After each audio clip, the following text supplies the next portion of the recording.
నమస్తే అందరికీ. రాష్ట్రంలో ఉన్న కడప జిల్లాలో ఉన్న రిమ్స్ హాస్పిటల్ అదే తరహాలో ఉన్న ఇక్కడ చాలా ఏరియాలలో కర్నూలు కావచ్చు, అనంతపురం కావచ్చు, ఇంకా తిరుపతి కావచ్చు, పెద్ద పెద్ద నగరాలలో రిమ్స్ హాస్పిటల్కు అనుసంధానంతో చాలా వరకు హాస్పిటల్ పేర్లు మార్పులతో ఉంటాయి. ఇలాంటి పెద్ద పెద్ద హాస్పిటళ్ళకు ఎవరు సూపరింటెండెంట్ ఉంటారు, ఎవరు ఇన్ఛార్జీలుగా ఉంటారు, ఎవరు హై ఆఫీసర్లుగా ఉంటారు అన్న చర్య తీసుకుంటే, ఆలోచన తీసుకుంటే చాలా వరకు అప్కమింగ్ డాక్టర్లు ఎంబీబీఎస్ అయిపోయిన తర్వాత ట్రైనింగ్లో ఉండేవాళ్ళు మాత్రమే ఇక్కడ వర్క్ చేస్తున్నారు. వర్క్ చేస్తూ నర్సులు కూడా దాదాపు అంటే ఎక్కడైనా కానీ ఈ బీడీఎస్ చదివిన వాళ్ళు కావచ్చు, లేదంటే ఇంకా రకరకాలుగా చదివిన వ్యక్తులు అంతా, నెక్స్ట్ వచ్చేసి ఫిజియోథెరపీ డాక్టర్స్ కావచ్చు, ఇంకా వీళ్ళందరూ ట్రైనింగ్లో ఉంటారు. ఈ ట్రైనింగ్లో ఉన్నప్పుడు ఏ జబ్బుకు ఏ మందులు వాడాలి, ఏ మందులు వాడితే ఆ జబ్బు నయమవుతుంది అన్న ఆలోచన ఇంకా ఈ కడపలో ఉన్న రిమ్స్ డాక్టర్లకు చాలా వరకు తెలియకపోవడం ఒకటి. వాళ్ళ లిస్టు కేస్ షీట్ తీసుకుంటే పూర్తిగా అన్నీ రక్త పరీక్షలే ఉంటాయి. మొత్తం ఒక లిస్టు రాస్తారు, దాదాపు ఒక 20-30 పేజీలలో ఒక బుక్కు, కేస్ షీట్ బుక్ ఉంటుంది. రాసి రాసి రాసి రాసి రాసి ఆ బుక్కు నిండుతుంది, కానీ ఇక్కడ వచ్చిన అనారోగ్యంగా ఉండే వ్యక్తికి ఆరోగ్యం మాత్రం నిండదు. ఇది రాష్ట్ర ప్రభుత్వం చొరవ తీసుకోండి. అదేవిధంగా వైద్య ఆరోగ్య శాఖ మంత్రి వర్యులు ఆయన సత్య యాదవ్ గారు గమనించండి. ఆ గౌరవనీయులు, వైద్యం అనేది చాలా వరకు పేదలకు అందుతే వేరే డాక్టర్లు ప్రైవేటు డాక్టర్లు కోట్లకు అధిపతులు కారు. నేను ఒక డాక్టర్ని అడిగాను, నేను ప్రైవేటు డాక్టర్ను. ఆయన ఒకటే మాట చెప్పాడు, అయ్యా మా దగ్గరకు వచ్చిన వ్యక్తులతోనే మేము బతుకుతున్నాం, మాకు ఉద్యోగాలు జీతాలు ప్రభుత్వాలు మాకు లక్షలు ఇవ్వరు, గవర్నమెంట్ ఉద్యోగస్తులకు లక్షల జీతాలు ఇస్తారు, వాళ్ళు మాత్రం రిక్రూట్మెంట్ ఏమో ఉంటుంది. అంటే ఇక్కడ ఏమేమి పరికరాలు కావాల్సింది రిమ్స్లో ఉన్నాయి, కానీ ఆ పరికరాలకు సంబంధించిన డాక్టర్లు మాత్రం రిమ్స్లో లేరు.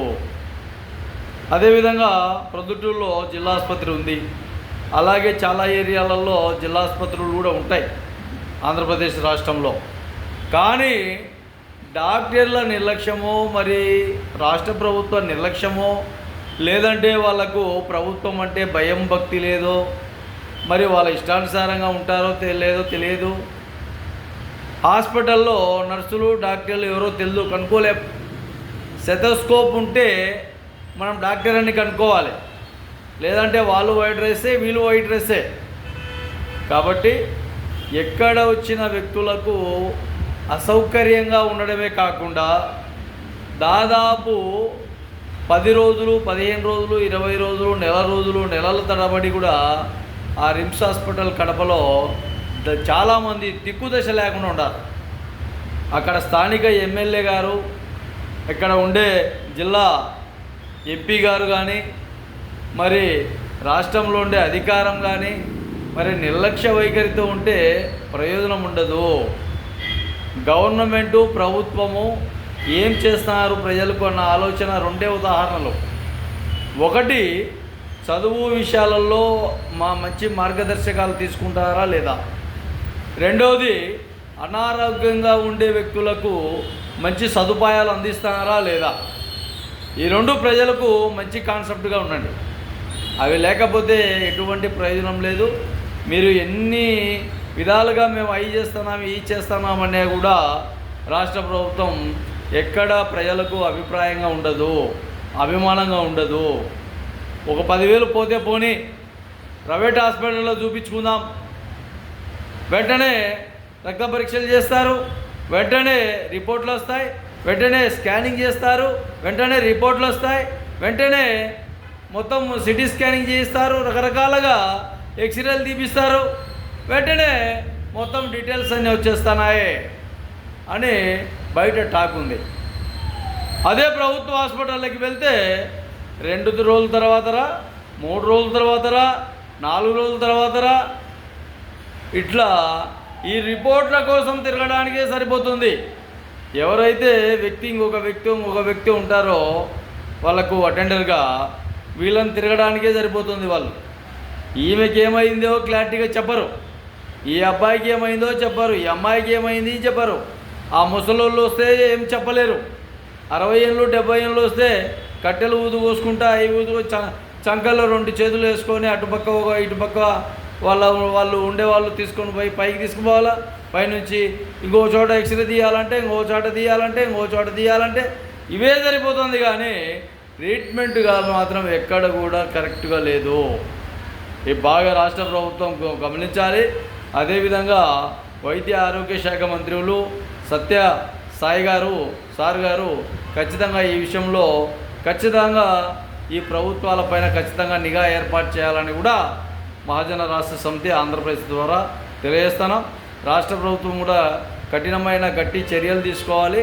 చాలా వరకు పేదవాళ్ళు పూర్తిగా డిస్టర్బ్ అవుతున్నారు. ఒక 108 తప్ప బాగా గుర్తుపెట్టుకోండి. ఒక 108 తప్ప ఇటు అనే పల్లెల్లో కానీ వేరే చోట కానీ వస్తుంది. ఇంకా మిగతాటి ఆ లోపల ప్రథమ చికిత్స చేయడమే ఎమర్జెన్సీ వాటిలో.